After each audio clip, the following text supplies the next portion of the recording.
Hello everyone, it's really great to be here. I'm over here in Toronto. I'm in my home office right now. Sometimes I present from a big fancy event space, but I've been in a 2-hour workshop with a client working on foresight and thinking about the future. And it was really interesting. It's a company out of Halifax, a startup, an application company that looks at janitorial services and cleaning. Super exciting, lots of opportunity for them. And really what I do is help them look out 5, 10, 20 years into the future. And as a futurist, I've spent the last few years speaking to over 300 clients. I've worked with everyone from NASA to the Bank of Canada, who I spoke to in an all-hands meeting just 2 weeks ago, working with the Chief Risk Officer. And it's really exciting times. I mean, it's been a tough 4 months. And now we need people like you on this particular Zoom event to really double down and try and think of the solutions that are going to liberate us and help our world transform into something better. Now, how did I start my journey into thinking about the future and futurism? Well, at the age of 8 years old, my father bought me this book. It's the Osborne Book of the Future. And this took, innovators and technologists, architects, science fiction writers, all came together and wrote this amazing vision of what the year 2000, 220, 250 could look like. And everything from like farming under the sea to living on the moon. We haven't quite made it to there. But throughout my career, and I studied artificial intelligence and linguistics. I'm actually a trained certified technical architect. I used to build massive data infrastructures and analytics, targeting systems, and then now going through advertising and into this wider world. Helping companies think about the future is what I do.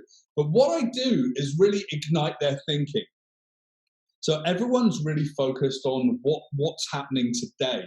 We're looking at 3 months, 6 months, 12, 18 months. We're trying to build businesses.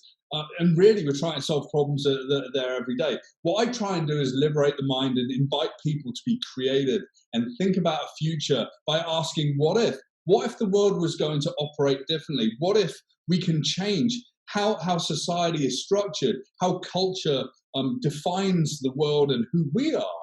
And what if we can do something different?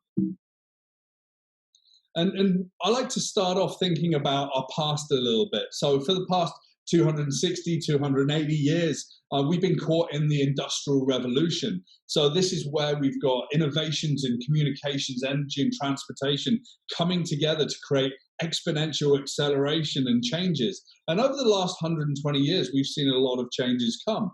Obviously, at the beginning of the 20th century, electricity changed absolutely everything. And then the automobile changed the world by taking us off of horses and off of bicycles and some levels of public transportation into this whole new world.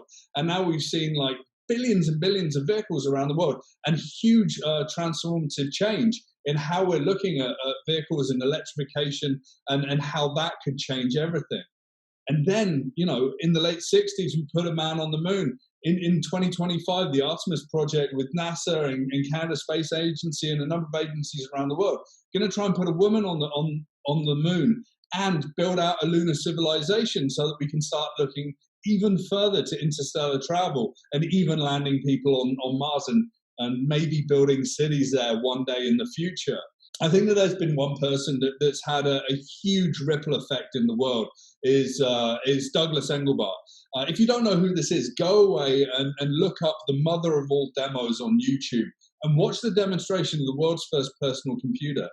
This is the guy who worked with his team to invent the mouse, to invent video conferencing, which enables what we're doing today, and to start thinking about desktop publishing and a whole new way of personal computing. A lot of the big computing companies back then didn't think that people needed a computer. They thought that it was kind of, it wasn't really relevant to be thinking in that way. And now in 2020, we've got 6 billion smartphones in the world.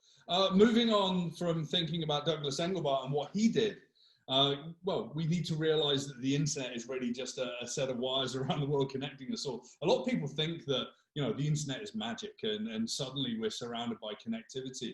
I think what we need to do is remind ourselves that there's infrastructure, there's thinking, there's hard work to be done to even enable our foundation of our businesses in the future. And by understanding that we do have that internet connectivity around the world, We can invite the idea of the Internet of Things, the Internet of Energy, the Internet of Cars, a whole internetization of the world, and the role of big data, analytics, machine learning in that world as well. I think there's a final thing that's worth mentioning in terms of history and how we've gotten to today. And over the last 20 years, the Human Genome Project started really trying to work out who we are at a biological level. And genome sequencing today costs less than $1,000 per person, like way under that. Whereas 20 years ago, it was $140 million to sequence the first genome. So now we've got a world where we can look at communications, and we can look at energy, we can look at transportation and logistics, and biology as well in a whole new way. Some people call this a fourth industrial revolution, and the coming together of the internetization, the use of data, machine learning, and this infrastructure in new ways causes exponential growth. And I think that everyone on this particular event is going to be thinking about solutions and how the world can change in very, very big ways because of the fundamentals of these technologies and the transformation over the last 120 years. But what's really interesting, the last 4 months has been really tough for everyone. But there's a truth about the last 4 months. It's taken a pandemic to realize that our industrial complex is incredibly fragile. In fact, it's broken at many levels. There are very few people that profit from our current industrial revolution that we find ourselves in.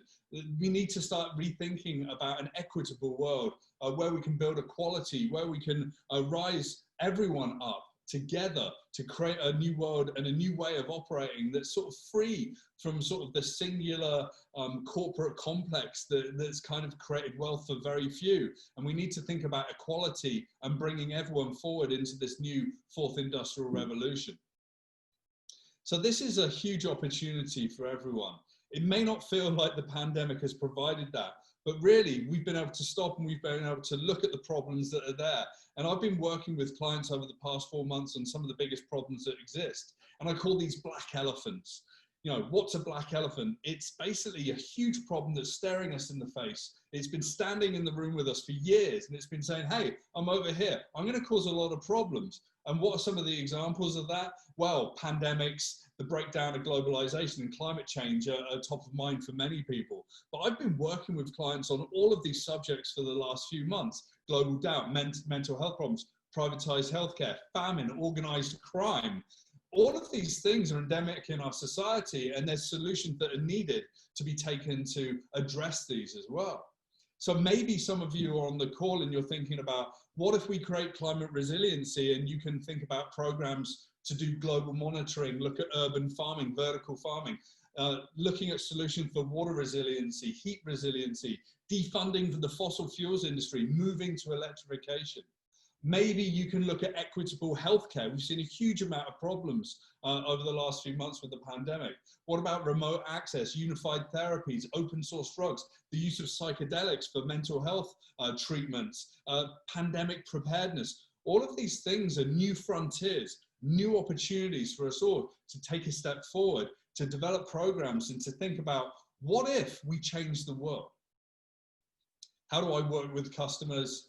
Well, it's a long process, and really starting the conversation very much like we're doing today is to introduce the idea of foresight. It's proven that foresight makes customers more resilient. They can strengthen strategic processes, they can build better policies in government, and they can really drive our thinking forward in new ways. If we start to think about the principles about, let's put humanity before technology and how we design the world. Let's think about plurality, inclusion, and equity. And let's think about scientific fact and really add creativity to that in building the world. We can start finding the signals of change, the things that are indicating to us that the world's going to be changing over the next 5, 10, 20 years. We can start building hypothetical scenarios, rewriting the script on a future where we can build a narrative, and then writing even longer stories with speculative future. Once we can write that future, we can bring evidence back to the present day and start to question what we do and prepare for that journey of transformation. And it's not easy. I mean, across here, I use an acronym called FORCEPS. So looking at financial, organizational, regulatory, cultural, environmental, political, technological, and social axes, and really delving into what changes in the world against business models, against the way that we work, and against what we want to do and our goals is a really important exercise. This morning, I worked with a company to just look at 3 of these in a very, very slim scope. You know, after 2 hours, we had more questions than we had solutions. And that's the right way to follow this process. Normally, I spend 3 to 5 days in a room with 20 executives really working this out and building out future plans. It's a very exciting time, and life is busy. And I think that you as young entrepreneurs and innovators can start thinking in new terms of imagining a future that very few existing older business people really struggle to do. So how do I do this? Well, I take all of that work and I start wondering what initiatives exist in 5 years, 10 years, 20 years. I define entire programs that don't exist today, that I speculate on what they could do with the world.